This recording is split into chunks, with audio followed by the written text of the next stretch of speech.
La segunda pregunta de Eugenia Álzaga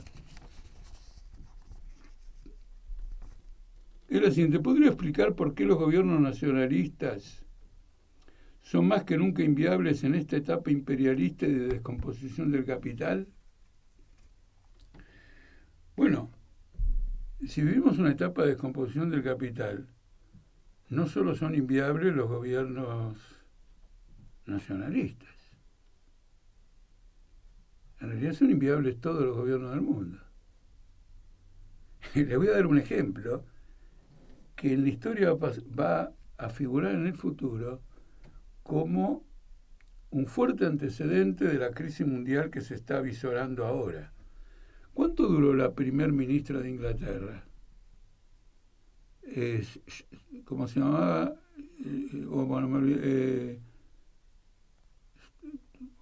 Bueno, no me acuerdo el nombre de ella, Tus, algo así como Tus.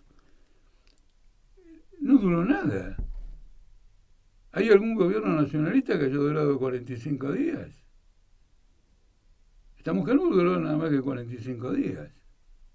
Es decir, si hay un régimen capitalista en descomposición, las estructuras políticas en su conjunto y los gobiernos correspondientes van a enfrentar periodos de crisis. El mismo Estados Unidos tiene una crisis fenomenal, porque ustedes no se olviden que en medio de la pandemia hubo una rebelión popular y que luego se produjo un golpe de Estado de parte de Trump que fracasó, y no fracasó por una gran intervención del ejército y de la policía, en donde Trump tenía cómplices.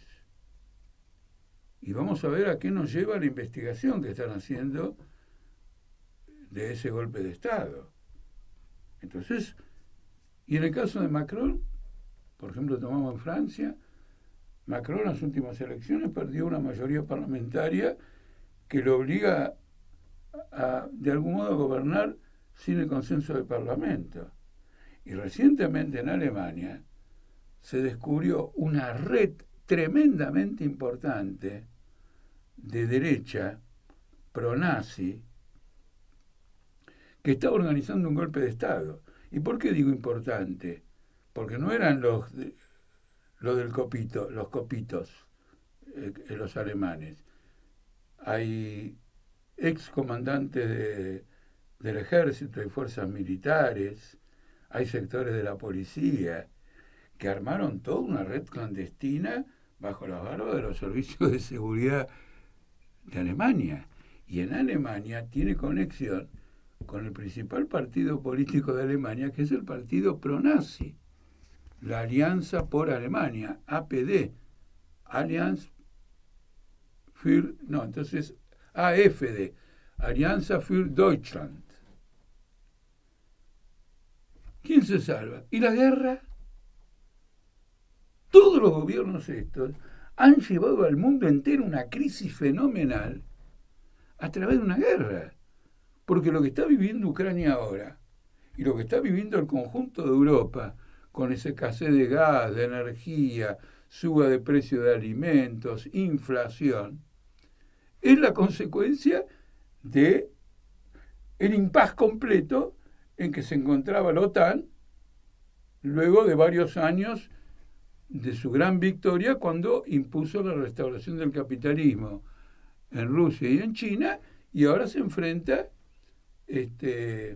a lo que es natural, que es a una brutal competencia internacional y, digamos, a una guerra.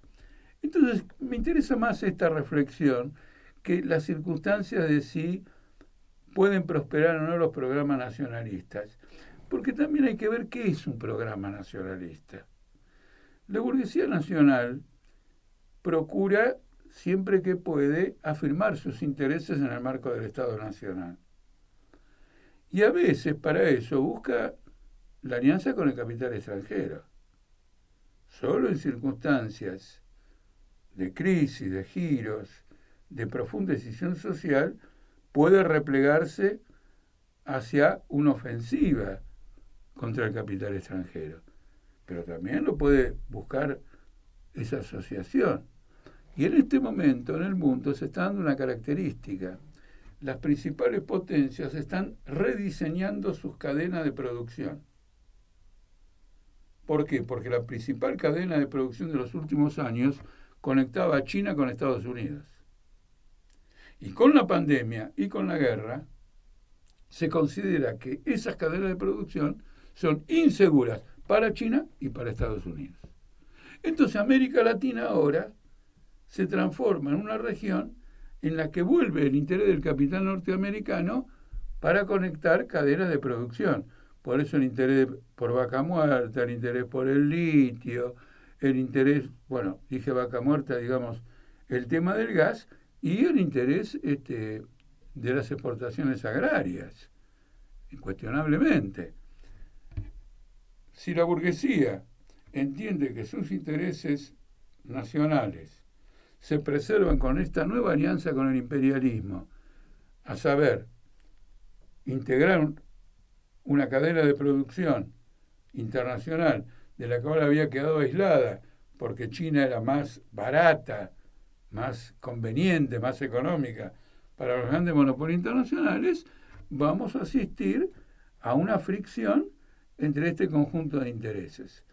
La prueba de esto, de la fricción, de este tipo de problemas, etcétera, son dos. No me voy a extender sobre la cuestión. Es una, la posibilidad de ruptura del Mercosur, porque Uruguay ha elegido abiertamente integrar una cadena de producción que en el pacto del Mercosur debiera contar con la adhesión de los demás países, que tienen industrias que quieren ser protegidas de la competencia extranjera, cosa que no ocurre con Uruguay.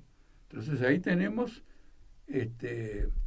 una crisis muy importante. Y la crisis esa se reproduce en Brasil, donde bajo el gobierno de Bolsonaro hubo un gran retroceso del tradicional capital industrial del estado de San Paulo en beneficio del agronegocio replegado sobre la Amazonía, que ha sido devastada bajo el gobierno de Bolsonaro. Entonces vamos a tener estos movimientos nacionales en alianza con el capital norteamericano. ¿Quién es una de las cabezas de estas alianzas? Sergio Massa. Sergio Massa claramente está jugado a una integración en las cadenas de producción con los Estados Unidos de América.